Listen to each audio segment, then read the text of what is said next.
So, how strong are the new augments? Let's start off with the strongest and go to the weakest, or rather, those that just alternate playstyle and have utility.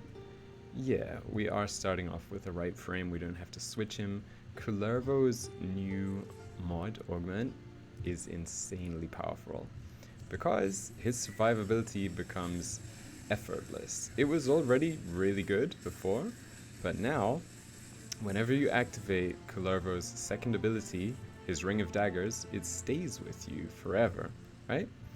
And if you also have Okina Prime, you can roleplay as an ultimate edgelord and have up to, I think, 6 daggers flying around at you at all times.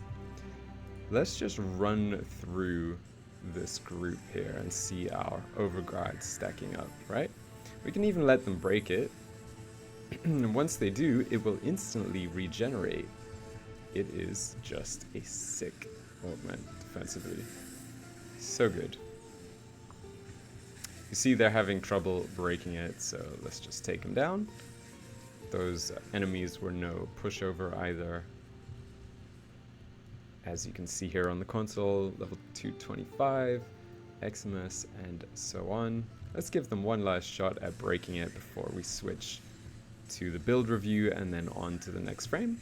Okay, our overguard generation through the daggers wasn't even active, protects us from all status abilities, and we can just stand here and shit does not get us down. It's like your best music is playing, you're hanging out with your best bros, and things just, you know, can't touch this. If you're playing with the hammer, you can, yeah, do the rest of that song too. You can drop the hammer in. Okay, time to take out the trash. If you wanted to, you could also play this purely stealth, have like Shade Prime or something, and do Nairu to armor strip, and just let your abilities take care of enemies. But of course, I love melee, as you might know if you've been a channel member for a while.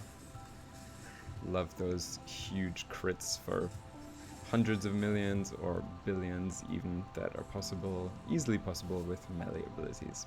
Okay, so let's move on to the build review.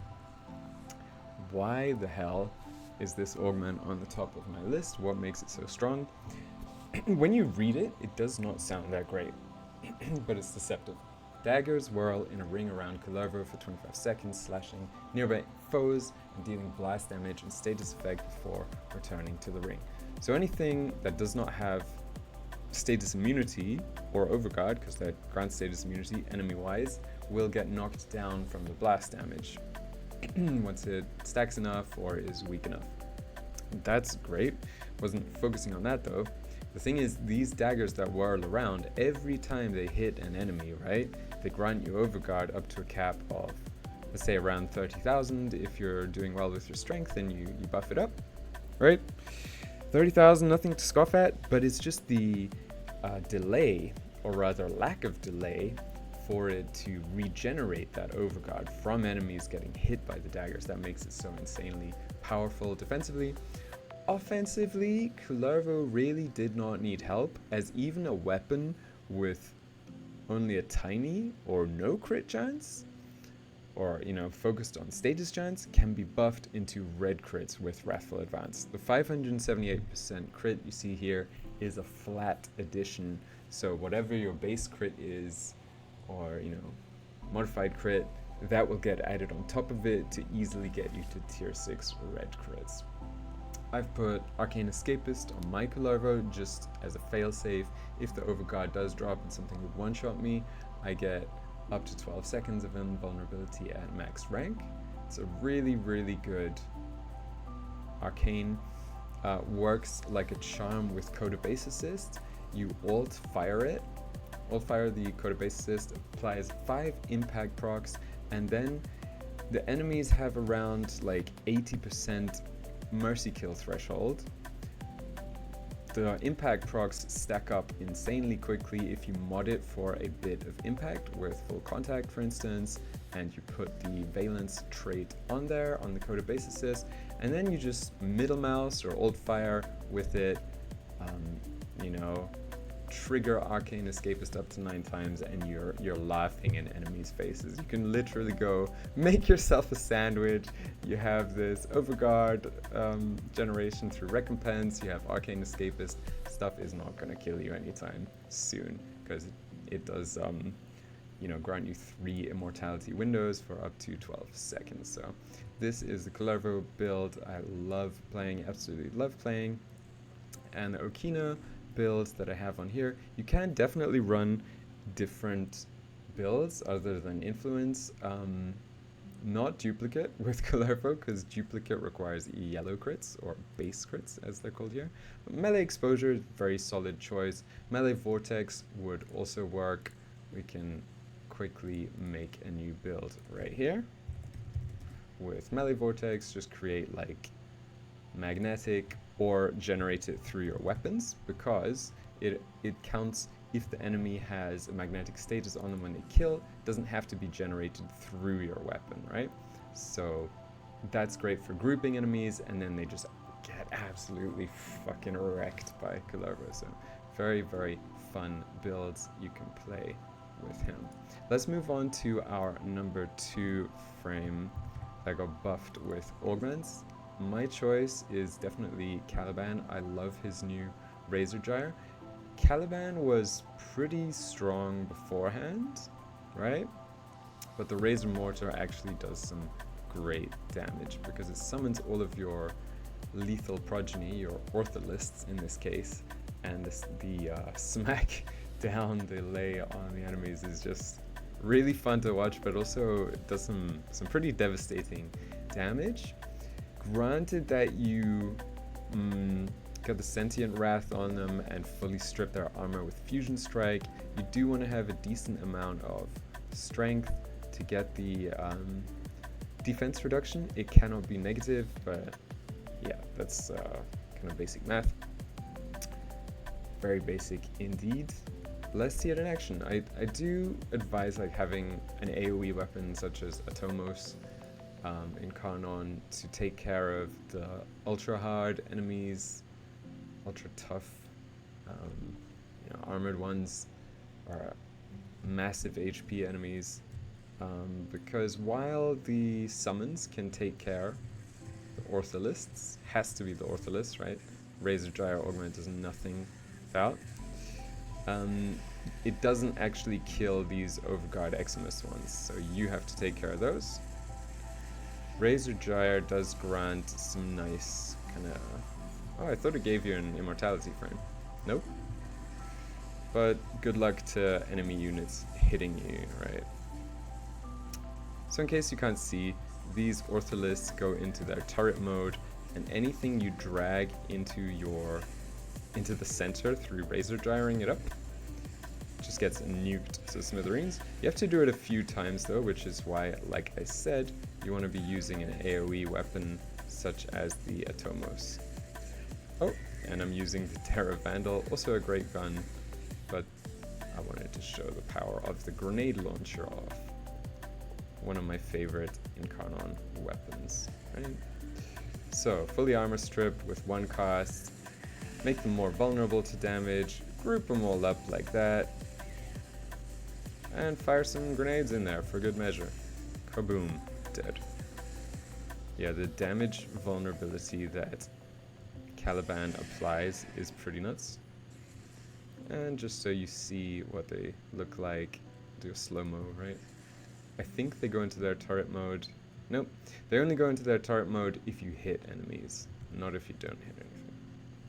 So once again, if I haven't made it clear, if you Razor Gyre, which is Caliban's 1, through enemies, the summons group up and nuke everything that's in the center, right?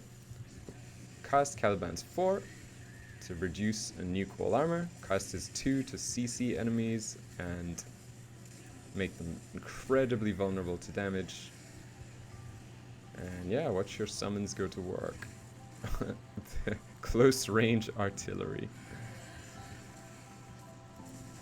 The crazy thing about the 4th ability is it actually creates a massive field. See this field here? Reduces 100% of defenses. So very, very strong in my opinion. Citrine has a great augment, and it's next on our list. Oh, before we do that, I'll just do a very quick review of Caliban's mods and so on. Just pause here if you like. You've got some casting speed there, and the weapons I was using, Dera Vandal with high status chance. The status chance buffs up the crit because its crit scales off of status chance. Very, very good with primary crux, for instance. And here's Atomos. It does have a Riven, but it doesn't make all the difference in the world because it's like status duration and damage, so it just like replaces Hornet Strike. The multi-shot is nice for sure, but yeah, even without, super powerful. So moving on to Citrine, like I said, Citrine's augment is really powerful. Prismatic companion, but you do have to use a moving companion, aka a cat, a dog, a robo dog, or a moa, that kind of thing. It can't be a sentinel. Yeah, and it has to stay alive for the gem to apply. If your companion is downed or dead, then the prismatic gem still casts and it still applies, but it will just float like the basic version does. So make sure your pet is tanky enough. Of course, Citrine's preserving shell scales up to 90%. Really, really good. You can buff your pet's survivability in a whole host of ways. For instance, if you put evasive denial on, that's 75% dodge chance. But like prime to pack leader, if you're gonna be meleeing a lot, which you could still do with Citrine as a kind of gunplay hybrid with Redeemer, for instance, your pet would get 2.2k overguard super easily with Redeemer or Vastilok because it hits 10 times, and yeah, you heal every time you melee hit, so that would be a really great combo. Let's actually do that instead of just talking about that. Where can we apply this? Anywhere? Okay, tell you what, we'll take out these two mods and put that in there for now. And then get on a Vastilok. So what I meant about attacking 10 times is you see here, projectile multi-shot 9 on the heavy attack, right? So you want it to be as fast as possible, really, really fast attacks, so that the wind-up is also quick. And yeah, just speed it up even more. You can get like Amalgam Organ Shatter for the heavy attack wind-up speed to be even quicker. So like, I'm gonna replace that. And the other option, as mentioned, is Redeemer Prime. It has a multi-shot of 10. Yeah, also very, very solid. So you have two options there, Vastilok or Redeemer Prime. Let's see Citrine in action now with our Robocop dog pet. As soon as we cast Prismatic Gem, it applies to our hound, and then the hound runs around, makes Citrine very mobile and friendlier for missions like Exterminate. And yeah, with a gun like the Prisma Angstrum, you know, if you just and recrystallize, chaos ensues. Alright. The red crits are coming from Citrine's 4 from her recrystallize ability, and your Robohound can just go nuts. We also have these Robo Clone Dog Hounds. They don't cast abilities, but they do confuse the hell out of the enemies. And if you put like Tandem Bond on, they give you stacks of melee combo counter. Okay, so you see that our pet just went down. Where is it? It's in the middle here, and the Prismatic Gem is still off of the, scaling off of the pet. If the pet doesn't disappear and like die in a classic sense, then the Prismatic Gem will still stay on the hound. If it just gets downed, then yeah, the Prismatic Gem will stay wherever the pet is. You're gonna want to play with like Momentous Bond to res the pet every time you kill Eximus units, so that your pet has as much uptime as possible. Really, really good utility on this augment, makes gives Citrine a breath of fresh air, makes her more mobile, because that was one of the issues a lot of players complain about. And look at our PogChamp Robo Dog just stealing the Eximus auras.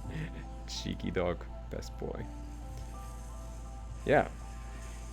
As said, these crystals grant you red crits on weapons that can't even red crit, such as the Coda Sporothrix, which we're using right now to take out those nasty Eximus units. And if we kill units, the crystals spread, and that allows us to keep advancing through missions like Exterminate, and so on. But our dog has actually just gone ahead and killed that, I think. Nope, it's still there. Okay, shoot the crystal. And it's gone. Yeah, so that's Citrine in a nutshell. I think I already briefly showed the build. If not, pause here. It's kind of a hybrid between brief respite and armor through health conversion and damage reduction through adaptation combined with preserving shell. I found this works best. While she can heal herself and generate lots of health orbs and so on, you don't need strength on Citrine because the 300% crit chance cannot be modified. Strength does buff up preserving shell a bit. If you want it, I'd suggest getting it through Mult Augmented because that's the least trouble. You want like range and duration, in my opinion, on Citrine. A little bit of extra strength can be gathered through Archon shards, but I've gone for max corrosive stacks as she generates those through Prismatic Gem. If you shoot quickly enough, she can generate every single status type in the game through Prismatic Gem. That's why I also chose Prisma Angstrum. Great weapon. Yeah, the Arcane Energize is kind of flexible, but I just like having my abilities spammable. And here are the builds for the weapons that I chose for her. Definitely don't need a Riven as it's very low disposition. You can't play with Deadhead because crystals don't count as heads. Precision headshot kill, right? But you could play with Primary Crux because that counts as a weak point and gain a whole load of status chance and ammo efficiency, and then you can just shoot like crazy with the Coda Sporothrix. Yeah, this thing has some great stats. It also does some nice radial damage, despite what it looks like. Yeah, you're not going to scale this crit chance up naturally with any other method than things like Citrine. There's probably a few extra ones that are similar, but this is the best one to guarantee red crits on ranged weapons. This augment on the Sporothrix is also insane for extra AoE damage. Let's look at the Prisma Angstrum real quick. Whole lot of base damage. Overguard stealing through secondary fortifier also grants us 8 times more damage to overguarded units. And crazy Riven disposition. This is a little bit of a hidden gem, the Prisma Angstrum. Super powerful without a Riven. Probably insane with one. I haven't felt the need to buy one because it just absolutely wrecks face in Incarnon mode. And it's a godsend for frames like Citrine because you never run out of ammo. You shoot really fast in Incarnon mode, especially if you slap on some extra fire rate through arcanes or mods. And yeah, we did not actually try the Vastilok, so we'll do that really quickly. This is going to be fun, so let's see that in action briefly. Okay, spawn our enemies, apply Prismatic Gem. Okay. Oh yeah, we wanted to shoot the crystals with the Vastilok, so not quite as easy to aim, of course, but there you go. You see. Okay, and everything is dead because we're doing tier 3 red crits with a gunblade and shooting 10 times on heavy attack whilst also proccing melee influence. So, of course, everything is dead. It died before I could shoot it right there.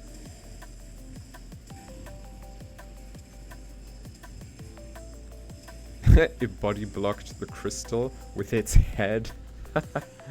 Fun. Okay, I think the crystals have faded. Yeah, so she makes mincemeat of basically everything. Love that. Love this combination with the dogs and the chaos. Crystal meth. Warframe's version of crystal meth. Okay, let's keep going. Now, I'm not going to say that this augment is weak. I personally have just, for now, found the least utility and the least strength out of all 4 augments that came this patch. But all augments that arrive this patch are good and have some utility and some power, right? So what you do with Jade's augment, Light's Judgement, Jade's Judgement, is you stack, you throw down these Light's Judgement 5 times in a small area, and that means you have a huge amount of chance to proc Jade's Judgement, which then does a lot of damage. I think it can proc multiple times on one enemy. Let's go test that theory on some Eximus units. See how quickly they melt. We're going to be using Ophanimize and stacking up her strength with the aura. Stacking up her Deathbringer damage increase with the aura too.